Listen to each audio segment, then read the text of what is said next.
கண்டிஷ்டி பள்ளிவாசலுக்கு வெள்ளை அடிப்பாங்க. நல்லா இருக்கு பாடுறா, கண்டிஷ்டி வச்சாங்க. இதோ பாடுறா, கோயிலுக்கு வெள்ளை அடிச்சிருக்கிறாங்க. இதோ பாடுறா, தர்காவுக்கு வெள்ளை அடிச்சுக்கிறாங்க, சர்ச்சுக்கு வெள்ளை அடிச்சுக்கிறாங்க, சிவி சிங்காரிச்சு வச்சுக்கிறாங்க. சாதாரண ஒரு மனுஷனுக்கு கண்டிஷ்டி பட்டா கடவுளுக்கு அடுத்தபடி டாக்டர் தான். கற்பூரத்தை பிரித்து வச்சுக்கோங்க, குங்குமத்தை பிரித்து வச்சுக்கோங்க. கண்டிஷ்டி போகிறதுக்கு பரிகாரம் சொல்லிக்கிறேன். வணக்கம் ஐயா. அஸ்ஸலாமு அலைக்கும் வரஹ்மத்துல்லாஹி வபரகாத்துஹு. ஐயா, கந்திஷ்டி அப்படின்னா என்ன ஐயா? இது கொஞ்சம் விளக்கமாக சொல்லுங்களேன். கண்டிஷ்டி வருஷத்தில் ஒரு வாட்டி ரம்ஜான்னு ஒரு பண்டிகை வரும். பண்டிகை வந்தால் முஸ்லீமுங்க நோன்புக்கு இருப்பாங்க. அந்த நேரத்தில் பள்ளிவாசலுக்கு வெள்ளை அடிப்பாங்க. வெள்ளை அடித்தா போகிற ஜனம் கம்னு போவோமா? இதை பாடுறா, மசீதுக்கு வெள்ளை அடிச்சுக்கிறாங்க. நல்லா இருக்கு பாடுறா, கண்டிஷ்டி வச்சாங்க. வருஷத்துக்கு ஒரு வாட்டி கோயிலுக்கு திருவிழா வரும். திருவிழா வந்தால் வெள்ளை அடிப்பாங்க, சவுண்ட் சர்வீஸ் போடுவாங்க, பக்தி பாடல்கள் ஓடும். இதோ பாடுறா, கோயிலுக்கு வெள்ளை அடிச்சிருக்கிறாங்க, பக்தி பாடல்கள்லாம் ஓடுது. கந்திஷ்டி. தர்காவுக்கு வருஷத்துக்கு ஒரு வாட்டி சந்தன குடம் எடுப்பாங்க.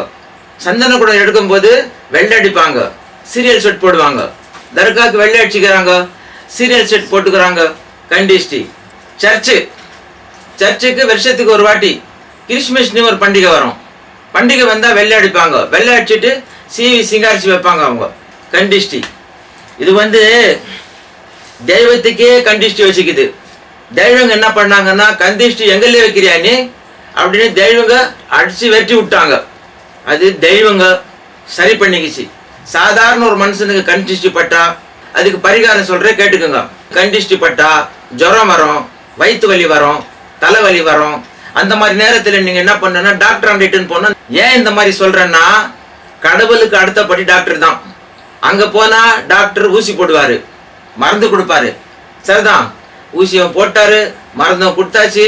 பையன் வீட்டில் உட்காந்துருக்கிறான். அரை மணி நேரம் 1 மணி நேரம் விட்டுட்டு, இப்போ எப்படி இருக்குது தம்பின்னு கேட்கணும்.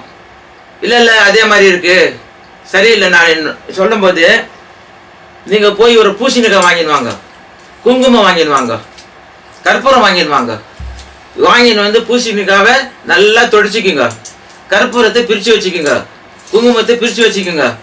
ஒரு கற்பூரம் எடுத்து பூசணிக்காய் மேலே வச்சு அந்த பையனுக்கு சுற்றுங்க. சுற்றிட்டு கீழே வச்சு 2 அறுத்துக்குங்க.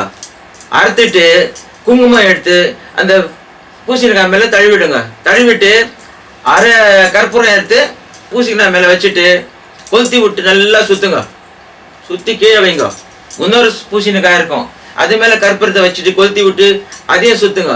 ஓரமாக வச்சுட்டு பையனை ஒரு அரை மணி நேரம் 1 மணி நேரம் ரெஸ்ட் எடுத்துக்குப்பான்னு விடுங்க. அப்புறம் கேளுங்க, என்னப்பா எப்படி இருக்கு, சுமாராக இருக்கு, நான் கம்ஃபர்டபுளாக இல்லை நான் இப்போ அப்படின்னும் போது அந்த பையனை கூப்பிட்டுன்னு பாபாண்ட வாங்க. பாபா என்ன செய்வார், பையனை உட்கார வைப்பார், படிப்பார், ஊதுவார். ஊதிட்டு கையில் தண்ணி எடுத்து 3 வாட்டி முகத்திலே அடிப்பார். கந்திஷ்டி போயிடும். கந்திஷ்டி போகிறதுக்கு பரிகாரம் சொல்லிக்கிறேன், செய்யுங்க. எனக்கு ஜனம் நல்லா இருக்கணும். நான் உங்கள் ஜின் பாபா. வணக்கம் தம்பி. ரொம்ப நன்றிங்க ஐயா, கந்திஷ்டி பற்றி விளக்கமாக சொன்னீங்க. ரொம்ப நன்றி.